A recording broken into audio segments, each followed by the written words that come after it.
This section I call From How to Who. Finding stars. From how to who. Here are a couple of quotes. Take our 20 best people away, and I will tell you that Microsoft would become an unimportant company. Bill Gates. Now listen to that again and think about it. Take our 20 best people away, and I will tell you that Microsoft would become an unimportant company. 20 people. How many employees does Microsoft have right now? Anyone know? 20,000? Is it about 20 grand?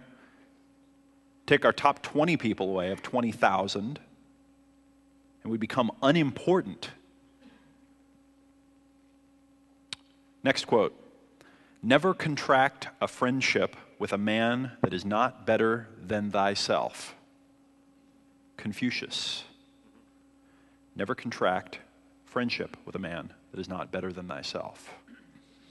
So you remember before when I mentioned emotional estimation and seeing only validation? Well, emotional estimation is rarely more damaging than when it comes to hiring people, bringing people on your team.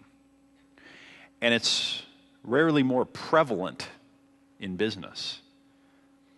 Brad Smart, the author of Top Grading, who he's going to do a teleclass for the group as part of this Altitude program. He says that something like 75% of all hires are mishires. 75%. It's kind of universally across the board in business. So only 1 in 4 was a good one. What's the problem? Well, one of the big ones is emotional estimation, and it goes like this. I really like this person. That's it. I really like them. Liking a person can be one of the most dangerous things when it comes to hiring people. And I'm blown away by the experienced professionals that fall for this over and over and over. A few years ago, I was talking to someone who is a trained expert in human resources and in hiring. And they were interviewing someone, and I was talking to them about it, and I said, well, you interviewed this person, what do you think? And their answer was, I really like them. And I said, you mean like? Or you think they're going to do a good job? And they were saying, I just really like them. I said, danger, Will Robinson. Hello? If you like a person a lot when you interview them, you have to have a little red flag go up and say, okay, this is probably going to be a problem. And seeing only validation. This is something that I see 99 out of 100 entrepreneurs kind of had this attitude. It's the employees suck attitude. I don't think I've ever in my life met a successful entrepreneur who said to me, one of the greatest things, the greatest thing about working in business is having a team to work with and having people on your team. Why not? Typically, it's because the people that you picked suck. And now they're driving you crazy. Now there are, I've met a lot of people that are very happy, but it's usually not the first thing out of their mouth. And maybe I'm just super lucky that I stumbled across this and learned from smart people. But I think I and our team has chosen great people. And when people say, what do you love about working in your business? The first thing I say is it's the team. It's these amazing people that I get to learn from all the time, day after day. These are my mastermind. This is my influence group. So if you think employees suck and we have a mechanism in our mind that only sees validation, what are you going to do when you hire people? You're only going to look at the places where they suck. And you're only going to see the validation for that stuff, and you're only going to focus on that.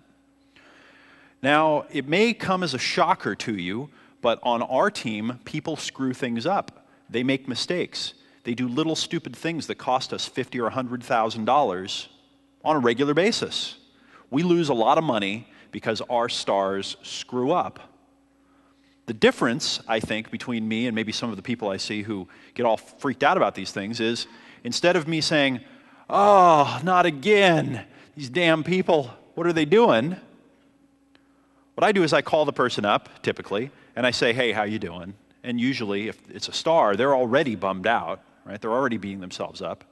And I say, what did you learn? What's the lesson you got from it? You know, we all have rough days. It's okay, don't worry about it. What's the lesson you got? Because guess what? It was a cheap lesson. I'm glad you learned it now rather than when we're at 5 times our size and it would have been a $500,000 lesson. No big deal. Don't worry about it. Now, I could show up and I could say, how could you screw that little thing up that cost us $50,000? What were you thinking, you idiot? I could do that. And in the moment, they'd say, yeah, you're right, I am an idiot, and I shouldn't have done that, and I don't know what I was thinking. But then later on, you pile a couple of those on, and at some point it becomes, I don't really care if this thing gets screwed up and it costs the company $50,000 because you're a bastard and you deserve it. It doesn't take long to accomplish that in a business. I've seen it many, many times. So finding stars and then treating them with respect and not flipping out when you have a loss, I think it can have a huge impact over time. And in our business, we're fortunate that we have very, very low, what I call negative politics and drama and all that kind of stuff. And I think that, it's largely because we don't have this attitude that employees suck. We have the attitude that our team members are what have created our business. And if they screw something up on accident, we need to be there to support them and take care of them and help them get back going, not to bring them down even further.